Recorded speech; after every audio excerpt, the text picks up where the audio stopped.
பாரம்பரிய பிரியாணி தாத்தா.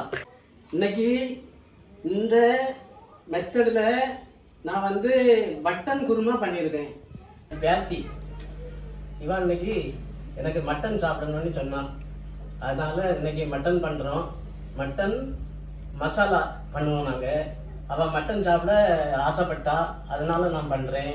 இனிமே வந்து உங்களுக்கு இது எல்லாம் என்ன வகை இங்க வச்சிருக்கு அதை நான் சொல்றேன். இது வந்து இதுல எல்லா பொருளும் வச்சிருக்கேன் உங்க முன்னால. வந்து இது வந்து வெங்காயம், இது வந்து உருளைக்கிழங்கு, இது வந்து தக்காளி, இது வந்து கரம் மசாலா, இது மட்டன் இறைச்சி, இது வந்து மட்டன் மசாலா ரெண்டும் மட்டன் மசாலா, இது மல்லி இலை. இதை எல்லாம் வச்சிருக்கேன். நான் உங்கள்கிட்ட காட்டியிருக்கேன். இனிமே நான் பண்ணும்போது இந்த மெத்தட் எப்படி பண்றேன்னு உங்கள்கிட்ட காட்டுவேன், சொல்லி தருவேன். பண்ணின பிறகு உங்களுக்கு காட்டுவேன். இது வந்து எத்தனை பேருக்கு சாப்பிடக்கூடியது அப்படின்னா ஒரு 6 பேர் சாப்பிடக்கூடியது. இது 6 பேர் சாப்பிடலாம். 6 பேருக்குள்ள மட்டன் மசாலா எல்லாமே இதுல இருக்கு. இனிமே நான் செய்யக்கூடிய முறையை உங்களுக்கு சொல்லுவேன். அது பிறகு நீங்க அதை பார்த்து நீங்களும் செய்யலாம். நல்லா செய்து ருசியா சாப்பிடலாம். உருளைக்கிழங்கு வச்சிருக்கேன். சிலருக்கு உருளைக்கிழங்கு பிடிக்காது. உருளைக்கிழங்கு மட்டன்லாம் தாத்தா ஏன் போடுறாங்கன்னு நீங்க நினைப்பீங்க. அது வந்து எதுக்கு போடுறேன்னா, சின்ன குழந்தைங்க இறைச்சி சாப்பிட மாட்டாங்க. அப்ப அந்த இறைச்சியில உருளைக்கிழங்கு போட்டா அவங்களுக்கு 2-3 உருளைக்கிழங்கு துண்டு எடுத்து கொடுத்தாலே அந்த இறைச்சியில உள்ள சத்து அந்த உருளைக்கிழங்குல இருந்து அந்த பிள்ளைங்களுக்கு கிடைக்கும். அதுக்காக உருளைக்கிழங்கு போட்டிருக்கேன். உங்களுக்கு இஷ்டப்பட்டா உங்க வீட்டுல சின்ன குழந்தைகள் இருந்தா 2 உருளைக்கிழங்கு துண்டு போடுங்க. அதை எடுத்து குழந்தைகளுக்கு மேஷ் பண்ணி கொடுங்க. இல்ல உங்களுக்கு இஷ்டப்படலைன்னா வெறும் இறைச்சி பண்ணுங்க, உருளைக்கிழங்கு போடாதுங்க. நான் சின்ன பிள்ளைகளுக்கு சாப்பிட்றதுக்காக கொஞ்சம் உருளைக்கிழங்கு வச்சிருக்கேன். அதை நீங்க தப்பா நினைக்காதுங்க. இனிமே நான் எப்படி பண்றேன் அப்படிங்கிறத நான் உங்களுக்கு காட்டுவேன். அதை பார்த்து நீங்க சேர்த்துக்கிடலாம். நான் பிறகு சொல்றேன் உங்களுக்கு இதை எப்படி பண்ணணும்னு காட்டுறேன். இது வந்து வெங்காயத்தை கொஞ்சம் அரைச்சிருக்கு. முழு வெங்காயம் போட்டா அது முழுசா தெரியும். அதனால லேசா மசாலா மாதிரி வெங்காயத்தை அரைச்சிருக்கு. அதே மாதிரி தக்காளி முழுசா போட்டா அதோட தொலி உருண்டு வரும். பார்க்கறதுக்கு நல்லா இருக்காது, சாப்பிடறதுக்கு ருசியா இருக்காது. அதனால தக்காளியையும் அரைச்சிருக்கு. 2 அரைச்சி வச்சிருக்கு. என்ன பண்ணும்போது நான் இப்போ இந்த உருளைக்கிழங்க கொஞ்சம் எண்ணெயில பொரிக்கிறேன். எண்ணெயில பொரிச்சா அதனுடைய மனமும் ருசியும் வித்தியாசமா இருக்கும். சின்ன பிள்ளைங்க, பேரன் பேத்தி சின்ன பிள்ளைங்க பொரிச்சத மசாலால போட்டு கொடுத்தா அதுங்களு ருசிச்சு சாப்பிடும். நம்ம பச்சையா வேக வச்சு கொடுத்தோம்னா அதுங்களுக்கு அவ்வளவா இன்ட்ரெஸ்டா இருக்காது. அதனால உருளைக்கிழங்க எண்ணெயில பொரிச்சு அதுக்கு பிறகு இறைச்சில மிக்ஸ் பண்ணுங்க. அப்போ குழந்தைங்க நல்லா சாப்பிடும். உருளைக்கிழங்கு இப்படி கொஞ்சம் கலரா வரணும். கொஞ்சம் ப்ரௌன் கலர்ல வந்ததுன்னா உருளைக்கிழங்கு நல்லா இருக்கும். அதனால நீங்க அதை கரிஞ்சிடாம அப்படி பார்த்து பொரிச்சு எடுத்துக்கிடணும். கலர்ல இந்த மாதிரி இந்த கலர்ல இருக்கணும். உருளைக்கிழங்கு பொரிச்ச உருளைக்கிழங்கு இந்த கலர்ல இருக்கணும்.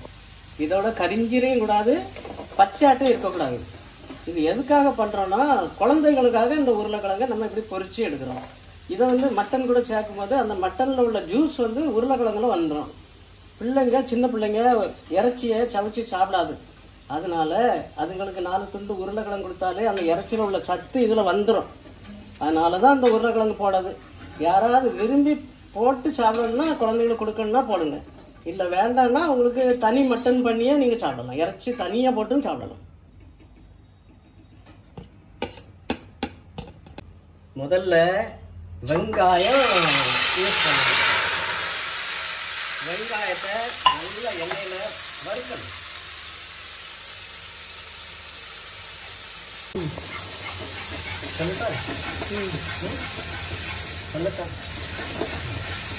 இனிமே இந்த வெங்காயம் பொரிஞ்சு இந்த கலர்ல இருக்கு பாருங்க. இந்த கலர்ல வந்துட்டா வெங்காயம். அதுக்கு பிறகு அது கூட நீங்க அரைச்சி வச்சிருக்க தக்காளியை ஆட் பண்ணணும். தக்காளியை ஆட் பண்ணி அந்த தக்காளி நல்லா வறுத்து அது எண்ணெய் விடும்படியா வறுக்கணும். நல்லா எண்ணெய் விடும். அது நல்லா வறுபட்டு வந்து எண்ணெய் விடும். அது வர வறுக்கணும். அப்படி செய்தாதான் ருசியா இருக்கும். மக்களே, உங்களுக்கு வந்து பண்ணது கஷ்டமாக தான் இருக்கும், டைமும் ஆகும். ஆனால் அப்படி உங்கள் பிள்ளைங்களுக்கு பண்ணி கொடுத்தீங்கன்னா உங்கள் குடும்பத்தில் எல்லாரும் சந்தோஷமாக சாப்பிடுவீங்க.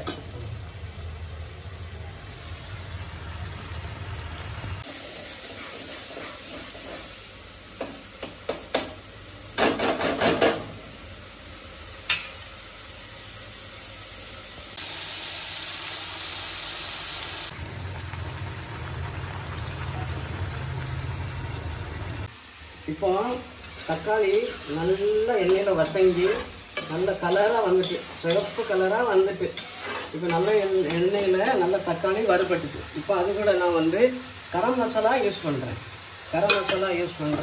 முதல்ல கரம் மசாலா ஏன் யூஸ் பண்ணலாம், கீழே இருந்து அது கரிஞ்சிக்கிட்டு இருக்கும், அதனால் இப்போ யூஸ் பண்ணலாம். இப்போ அதில் கரம் மசாலா, முழு கரம் மசாலா யூஸ் பண்ணுறேன்.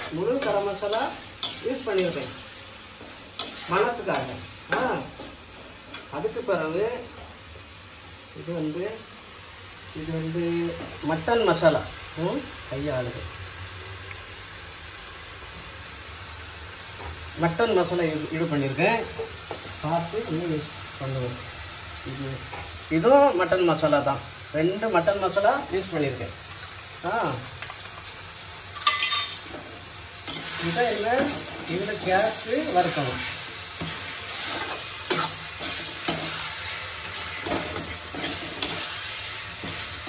நல்லா அந்த மசாலாக்குள்ளே சேர்ந்து, மட்டன் மசாலாவும் சேர்ந்து அது வறுப்படணும்.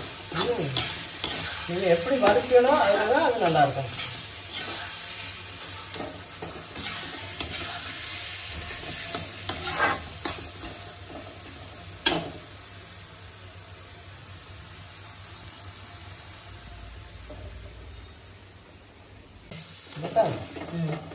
இப்போ இந்த மசாலா எப்படி கலர்ல இருக்குன்னு பாருங்க. இந்த கலர்ல வர நீங்க வறுத்துட்டு தான் அதுக்கு பிறகுதான் அவங்க இறைச்சி போடணும். இப்போ இறைச்சி போடுறீங்களா, மசாலா ரெடியா இருக்கு. இப்போ இந்த இறைச்சி போட்டுட்டா உங்க மசாலா வந்து இறைச்சியில நல்லா பிடிச்சிடும். அதுக்கு பிறகு என்ன நான் சொல்லுவேன், இது இறைச்சி போட்டு இந்த மசாலாவோட கிண்டியாச்சு சரிங்களா. இது வந்து நான் 6 பேருக்கு தான் பண்ணியிருக்கேன். 6 பேருக்கு போட்டிருக்கேன் இறைச்சி 1/2 கிலோ. 1/2 கிலோ இப்போ உங்களுக்கு இறைச்சி போட்டிருக்கேன். அதுக்கு கொஞ்சம் உருளைக்கிழங்கு யூஸ் பண்ணுவேன். அது சின்ன பிள்ளைங்களுக்கு. உருளைக்கிழங்கு வந்து சின்ன பிள்ளைங்களுக்கு, அதுகளும் இறைச்சி திங்காது. திங்க பிள்ளைகளாக இருந்தால் கொடுக்கலாம். இது 6 பெரிய ஆட்கள் சாப்பிடக்கூடிய இறைச்சி கூட்டு, இறைச்சி கறி. அது வந்து பெரிய ஆட்கள் 6 பேர் சாப்பிடலாம். இப்போ எப்படி கலராக இருக்கு பாருங்க. இந்த கலரில் நீங்கள் பண்ணக்கூடிய மசாலா வரணும். இப்போ வந்து இறைச்சி மட்டன் மசாலா எல்லாம் ஃப்ரை ஆகிட்டு கொஞ்சம் அதுக்கு தகுந்தால நீங்கள் தண்ணி சேர்த்துக்கிடணும். அதுக்கு பிறகு இது தண்ணி இல்லாமல் வேவாது. அதனால் கொஞ்சம் உங்களுக்கு எவ்வளோ தண்ணி சேர்க்கணுமோ அதுக்கு தகுந்தால நீங்கள் சேர்த்துக்கிடணும் தண்ணி. இறைச்சி கூடுதலாக வாங்கி போடனாலும் போட்டுக்கிடுங்க.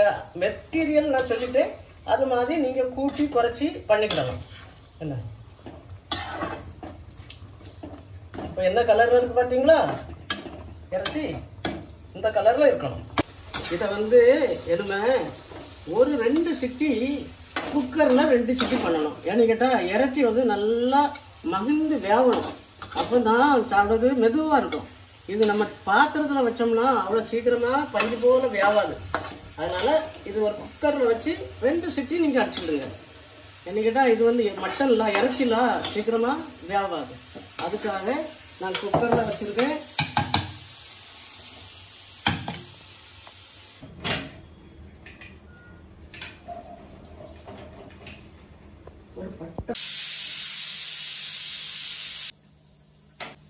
குக்கரு 3 சிட்டி அடிச்சிட்டுது. நான் நிப்பாட்டிட்டேன், பன் பண்ணிட்டேன். 3 சிட்டி அடிச்சா போதும். நீங்க அது தாத்தா சொல்லலையேன்னுட்டு 4 சிட்டி 5 சிட்டி அடிக்க வைக்காதுங்க, குழஞ்சி போகும். இப்போ வந்து மட்டன் வந்து வெந்துட்டு, குக்கர்ல நல்லா வெந்துட்டு. அதுல நான் வந்து பொரிச்சு வச்சிருக்கேன் உருளைக்கிழங்க ஆட் பண்ணிடுவேன். பொரிச்சு வச்சிருக்கேன் உருளைக்கிழங்கு அதில் ஆட் பண்ணிடுறேன். எதுக்குன்னா உருளைக்கிழங்கு மசாலா பிடிச்சிடும்.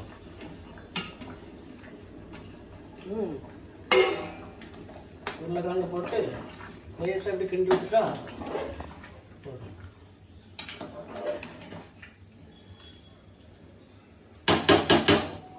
நம்ம உப்பு கொஞ்சம் சேர்க்கணும். உப்பு எவ்வளோ வேணுமோ அவ்வளவு பார்த்து யூஸ் பண்ணிக்கிடணும். ரொம்ப கூடுதலாக உப்பு போட்டக்கூடாது, குறைவா போட்டாலும் ருசி வராது. அதனால பார்த்து நீங்கள் போடுங்க.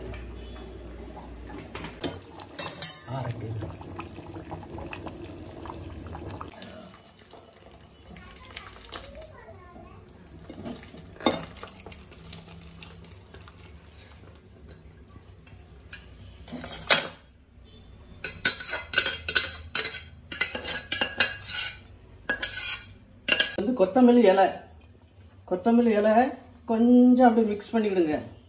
மணத்துக்காக, மணமாக இருக்கும், அதுக்காக கொத்தமல்லி இலை கொஞ்சம் போட்டுக்கிடுங்க.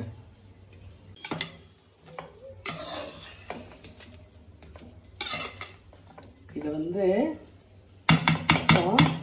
மட்டன் மசாலா ரெடி ஆயிட்டு, எல்லாம் பண்ணி ஓகே ஆயிட்டு. என்ன நீங்கள் இதை சாதம் கூட நல்லா ருசிச்சு சாப்பிடலாம், பிள்ளைங்களுக்கு கொடுக்கலாம். சப்பாத்தி குருமா மாதிரியும் வச்சு சாப்பிடலாம், சாதத்துலேயும் சாப்பிடலாம். பிள்ளைங்களுக்கு கொஞ்சம் 2 உருளைக்கிழங்கு வச்சு சாதம் கூட மிக்ஸ் பண்ணி கொடுக்கலாம், சாப்பிடலாம், நல்லாயிருக்கும்.